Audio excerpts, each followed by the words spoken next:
Your ex will move on and find someone else. Can you be okay with this fact? Can you be okay with the feelings this fact triggers? Can you be okay with the fear, the anxiety, the anger, maybe even the pain? Maybe even you want to cry when you really accept that your ex will move on and find someone else. Maybe you think they're going to find someone better. Can you be okay with that? Can you be okay that they may find someone better for them? I'm a huge fan of self-improvement. It's how I started my healing journey. Kobe Bryant's my favorite idol all time, and he was obsessive about improving himself. But I also believe at a certain point on the other side of the spectrum, we do need to have a deep level of acceptance. And I think a lot of people fear acceptance because they fear if they're content with themselves, they'll never do anything. But from my experience, that's not the case at all. I, in fact, want to do more. When I'm really accepting and soft and light with myself, I have more energy and I feel more confident. I don't have all of these fears and worries bogging me down. I don't have to suppress my fears or worries. I don't have to distract myself. I don't have to procrastinate because I've learned to be okay with these feelings and let the energy behind them go. So now I have more emotional bandwidth to go achieve other things, to tackle other things. From a lighter space, in a more confident space, I can ask myself, what do I want? And a big vision recently happened where I asked myself that question from a very light space. And the answer was, I really want to be the best teacher I can be. I want, and proof of that is my following. I want 1 million YouTube subscribers. I want 1 million TikTok followers. I want to help so many people, and I want them to get so much value that they can't help but want to follow. I want to help so much that people would literally regret not following. I want to make people feel okay with themselves while also improving themselves. Again, I only came to this space, this higher, grandiose, perhaps, goal from a place of acceptance. I didn't get there from force. I'm not thinking, oh, once I get 1 million subscribers, then I will feel good. I'm not in a space where I'll feel good when I get 1 million subscribers. And I think that's how a lot of people live their lives, since they aren't accepting of how they're feeling, or perhaps they're aware they're not feeling well in their body and they believe something external will make them feel better. But how often does that work? How many times has that worked for you? I remember when I got the apartment I'm living in now and I'm living by myself in my own place, I thought I was going to feel so much happier. But there's a book and it's called Wherever You Go, There You Are. And I'm laying in my bed the other night and I still feel this unease because I'm trying to get somewhere else. Instead of just accepting where I'm at and being okay with it, letting that dense energy go. And now I feel more motivated to really experience more positive energy. Really, all success is a moment. And if we look back at our lives, if we were to do a scrapbook of our lives, there's going to be so many moments. You're going to look at these peak moments where you're laughing almost in tears, or where you feel a lot of love, or you had a major success. Let's say you studied really hard for a test and got an A on it. Or let's say you wrote a great essay that got you into college. These are these little moments where we feel euphoria. And these moments can last seconds.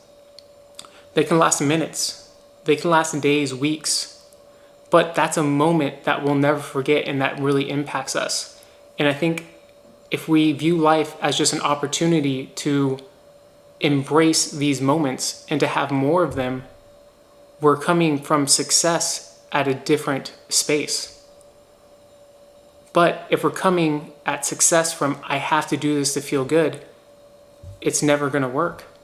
We can even look at our pain as moments in our life. If you were to do, again, a timeline in your life, you're going to remember the lows because once you had a little bit of joy, it kind of brought more meaning in life and gratitude. If you didn't experience pain, the joy wouldn't be as satisfying. So can you be okay with the fact your ex is going to move on? As hard as that may be to accept right now, that may take time to accept depending on where you're at. But can you be okay that now you're not worrying about your ex, that you may find someone else too?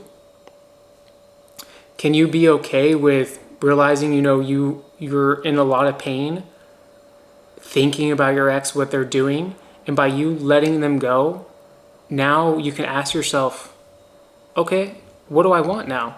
I'm not worrying about this. What do I want? Yeah, I want to get back out and dating. I'm healed. I'm ready. I want to go start that business or start my music career or start a YouTube channel. How okay can you be with the facts of life?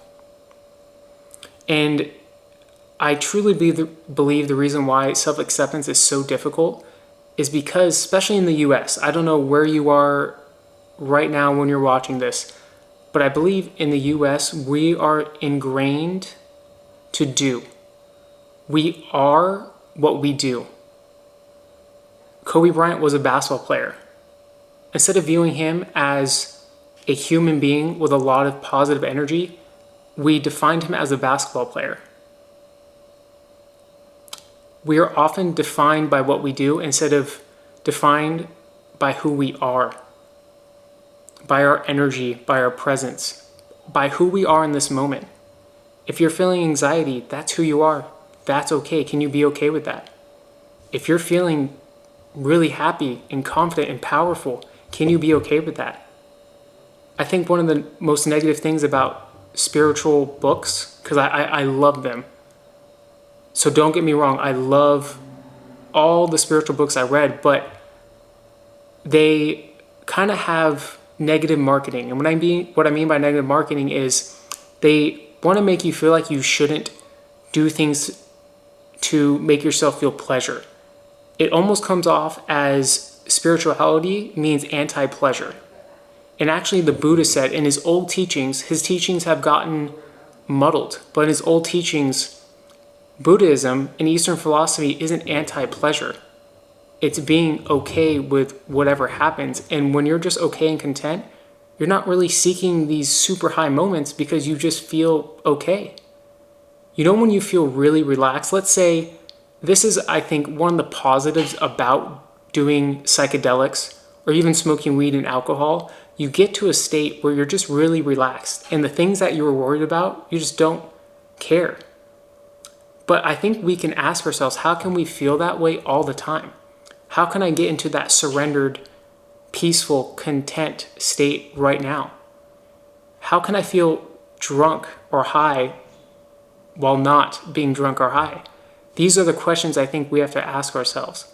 And the more we do this, I think self-acceptance could be the ultimate platform for where we build our lives, where we connect to our true selves. Now that we're okay with how we're feeling, we're being more authentic. Now you're okay with a negative feeling. Okay, I'm feeling fear, no big deal. But now, okay, I'm feeling really excited about something. Perhaps I should focus on that instead of being like, oh my God, I'm feeling excited, I shouldn't feel this. Some of us have been trained by our parents to be super focused and disciplined. Or if we were really happy and energetic as kids, stop that, you're being loud, right? So if we're trained that way, we're gonna stuff our excitement. But if we're just okay with whatever is happening within us, we're just listening. We're just listening to our emotions. And we don't have to be guided by fear. We can listen to it and be like, oh, okay, I see where you're at. I understand where you're coming from. I accept you, but I'm not gonna take the fearful advice. Now, when we're really excited or motivated or feel purposeful, we may want to be like, okay, I want to listen to that. That sounds good in my body. That feels good in my body because now I feel good. I'm going to go down this path. I'm going to go start that YouTube channel now from a place of power and not force, from a place of love and not fear. the only thing I fear about, even so me, when it comes to content creation is, am I going to get so caught up on the numbers? So there's a part of me that has to be grounded, but you know what's also weird? Part of the game, and this is what sucks about content creation, is the numbers. If you're not getting those followers and subscribers, that means you're probably not the best content creator right now, right? So I have to listen to the numbers. I can't be like, oh, I don't care about the numbers or fame or whatever metric I'm looking at, because in this niche, you kind of have to look at the numbers, but I also don't have to be run by them. I don't have to obsess about them. I don't have to change the way I make my videos, right? During a meditation, I realized I want my videos to be, I want them to feel right. I want to really connect with how I'm feeling, how I want you to feel. And if I were to come up with something very scripted and choppy and edited, that doesn't feel right. It doesn't feel like you're talking to a human, but I say that, and that's probably what works for that algorithm. And it's proven. When you have those edits and super quick, short videos, anywhere from 7 to 11 minutes. Look, you may not know all the ins and outs of YouTube, but I've done my research recently. Honestly, way too much. And I had to ask myself, could I get to 1 million subscribers making videos the way I'm doing right now? I don't know. But something in me, and I'm going to follow this, is telling me that if I bring really good energy, I think that could happen. And there's some marketing tactics I am going to have to follow. I'm going to have to work on my thumbnails, which I really hate because I'm not good with technology. I'm going to have to get really good titles. But when you click on the video, I want you to feel like you're talking to a person. And once I kind of got more in tune with how I'm feeling and started to feel really good, I was like, man, I could record just like this. I don't have to follow a script. Every now and then, maybe I will have an outline. I had an outline for my last video. And I noticed whenever I stopped talking and felt a pause, I was like, oh crap, what's the outline? And I felt a lot of tension in my body, and I didn't like that. I wanted to come off as I'm just talking to a person. And this person who I am right now is okay with, if I don't get 1 million subscribers, not doing the things that are best practices. Can I be okay if I don't get 1 million subscribers by not doing the choppy videos? Or can I be okay with, let me rephrase this, can I be okay with not getting 1 million subscribers with making videos like this? More just free flow videos. Can I be okay with that? And yes, I realize I can be okay with it, but I'm also going to do my best to be the highest version of myself and present that on camera. And hopefully it helps you. So to wrap this all up, again, I didn't plan any of this. I planned the first couple seconds, the whole X thing, because that I was talking to someone and that popped up in my head. And I realized my biggest thing that I've been learning the last couple weeks through meditation and other videos and books is a deep-rooted self-acceptance, but how that self-acceptance can actually fuel even more action. I've been making 3, 4, 5 TikToks a day, recording 1 YouTube video, and even posting one every day. I've been posting YouTube shorts. I'm taking more action, went to the gym. I'm the leanest I've ever been. I eat the cleanest I've ever eaten. So from a place of self-acceptance, I'm realizing what I see as my highest self. I'm not judging myself for wanting to look good, right? I think there's a stigma where it's like, oh, you shouldn't care about how you look. That again, that's in spiritual books. Oh, you shouldn't identify with the way you look. If I'm going to be honest, I care about the way I look. I don't want man boobs. I used to have man boobs. I don't want them. Not for me. I don't care to eat foods that might kill me sooner. Okay, if I'm a loser or stuck up or stiff, so be it. I'm going to eat the foods that I think will make me live longer, that I believe will give me more energy so I can produce more. And I realize at times I can be really intense. I can be super hyper-focused on my goals. I can not see my friends for a while. I can not talk to my friends for a while and be okay with that. But that's just who I am.